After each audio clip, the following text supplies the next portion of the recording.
ესპანეთში გალიციის ოურენსეს პროვინციაში მდებარე პატარა სოფლების მაცხოვრებლები ხანძრის ჩაქრობას თავიანთი ძალებით ცდილობენ. სახანძრო მანქანების გამოჩენის შემდგომ ადგილობრივებმა მეხანძრეებთან ერთად იმუშავეს, რათა ცეცხლი სან მილაოს სოფლის ცენტრამდე არ მისულიყო. ძალიან ცუდი ხილვადობაა, ძლიერი ქარია და ყველგან ცეცხლია. ვცდილობთ ჩვენი ძალებით შევაჩეროთ ხანძარი, თუმცა არ ვიცი რამდენად გამოგვივა.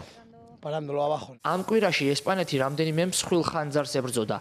ეს ბოლო 10 წლეულების განმავლობაში ქვეყნის ერთ-ერთი ყველაზე ხანძრებით დატვირთული სეზონი იყო.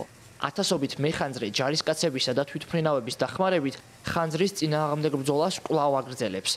ხანძრებმა განსაკუთრებით დიდი ზიანი ესპანეთის ჩრდილო-დასავლეთ ნაწილს მიაყენა.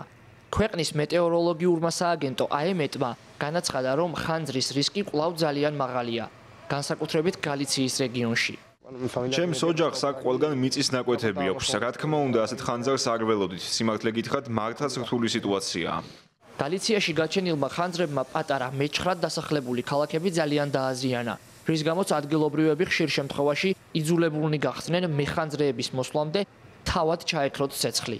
ესპანეთის შინაგან საქმეთა სამინისტრომ განაცხადა, რომ ხანძრის ჩასაქრობად ჩრდილოეთ ესპანეთში გერმანიიდანაც კი ჩავიდნენ. ევროკავშირის ევროპული ტყის ხანძრების საინფორმაციო სისტემის მონაცემებით, ესპანეთში გაჩენილმა ხანძრებმა, რომლებსაც წელს 4 ადამიანი ემსხვერპლა, 382,000 ჰექტარზე მეტი ფართობი დაწვა. შედარებისთვის ეს ფართობი ლონდონის მეტროპოლიტენის ზომაზე 2-ჯერ მეტია.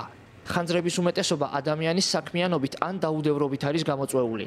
ესპანეთის სამოქალაქო გვარდიამ განაცხადა, რომ პოლიციამ 23 ადამიანი დააკავა ცეცხლის განზრახ თუ უნებლიეთ გაჩენის ბრალდებით.